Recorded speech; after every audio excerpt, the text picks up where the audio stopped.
The man who led a short-lived rebellion against Vladimir Putin in Russia has been killed in a plane crash. Yevgeny Prigozhin, leader of the paramilitary Wagner group, is listed among the 10 passengers on a private plane that went down north of Moscow. According to the BBC, a Wagner-linked social media channel reported the jet was shot down by Russian air defenses, but that has not yet been confirmed. In June, Prigozhin led a mutiny against Russian leadership and was described by Putin as, quote, a traitor. After Prigozhin called off the forces, he went to Belarus, and before the crash was believed to have been in Africa. Here y'all back in with another bopper, super bop. I'm just getting off work, taking the scenic route home. But yeah, a lot of stuff happened today, man. Tonight we're gonna talk about what happened to the Wagner mercenary group leader, and it's really what happened to him personally. It's crazy. So the Wagner group leader got shot down in a plane today, which again is not really confirmed, but it did happen. And for those who don't know what mercenary groups are, they're basically guns for hire.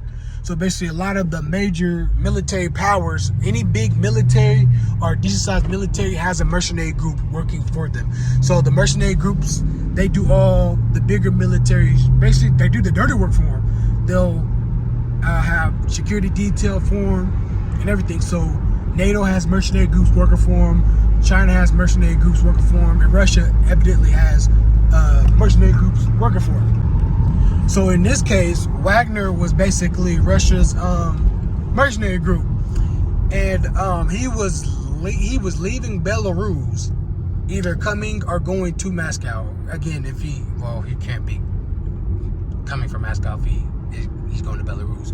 But we know that he was seen in Belarus earlier that day, and the plane got shot over Moscow. So we don't know if he was coming or going. Probably going. You know, but yeah, he got shot over, and then they're hinting that Putin had something to do with it. Now, granted, even though we do know that the Wagner group did lead a coup against Moscow. Well, against Moscow. I can't even talk. It's been a long day. Y'all bear with me. But we all know that he led like a little coup and marched to Moscow. So basically, his troops made it to Moscow. I don't think he killed any Russian troops on the way there, but we do know there were some firefights, and he made it to Moscow. And Putin let him leave when he made it to Moscow. So, in my opinion, I don't think Putin did it, because if he did, I feel like he would have just, you have the leader there, kill him while he's there, and that's the end of it. But I don't think Putin did it.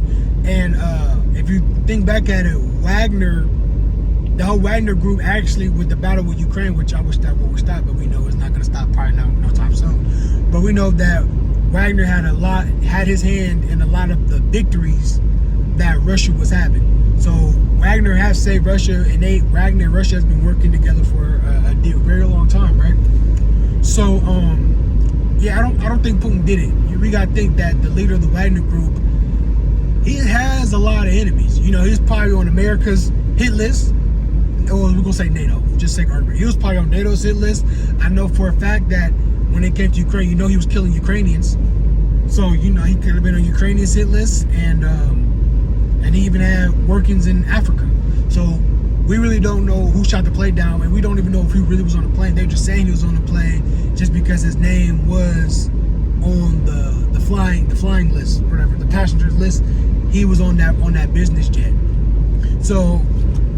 And then plus two, it was a private plane. It wasn't like a military plane. It was like a private business plane. So really, we don't really know who shot him down. Like I said, but I don't think Putin did it. I don't think he has other stuff to worry about. And if Putin wanted him gone, I feel like Putin would have got him gone and a long time ago. I think he wouldn't do it now.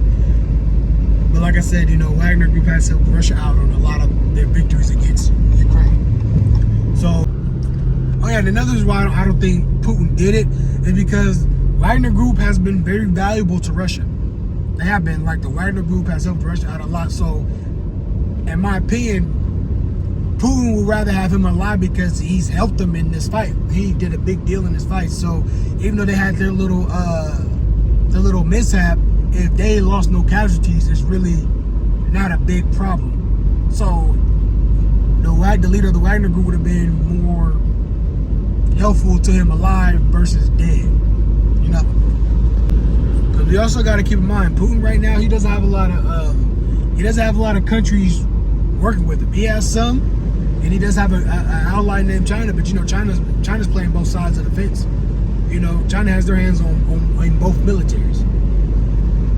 But Russia really needs all the help they could get, so I couldn't see him really cutting off the only hand that was helping him and doing him a justice. You know what I'm saying? I just can't see that. But and plus too, you guys gotta think like military minds think. If NATO really wanted that man dead, that would have been the perfect time to do it. Shoot his plane down while in Russian airspace. If you want to do something, do a covert and get away with it, it would be the best thing to do it while they're flying over your enemy's airspace. Because Russian news, their media is false. It's false. So a lot of people are not going to say what Russia says. They're going to take what Russia said with a grain of salt. So it's really like the perfect time to get rid of Putin, one of Putin's main allies, and frame Putin for it and get away scot-free. Everybody hates him already, so you can just add more salt to Russia's reputation. It's a classic case of espionage. Again, it's still under investigation. We fully don't know what happened, but again, once more stuff come up, I'm gonna do an update video on it. But it's getting crazy. So let this be a lesson to y'all, man. Y'all gotta gear up, man. Get your food, buy your ammo. If you want to get a rifle, this will be probably the perfect time to really do it. Get it before the storm. Just until more stuff comes out, we don't know who killed him. Who knows? It probably could have been NATO. Probably got him out of here. Because we do got SFs and American troops in Ukraine right now, and they're really just kind of waiting for Russia to kind of pop off, if that makes sense. So especially if the Wagner group he was doing work in Ukraine, so for a fact, he probably killed some NATO troops in the process. Who knows? But I just feel like it was an interesting and crazy story, so I definitely have to make a video on this one. So again, like, comment, subscribe, stay tuned for more vlogs, and then once I get more information, I'll definitely pass that information down.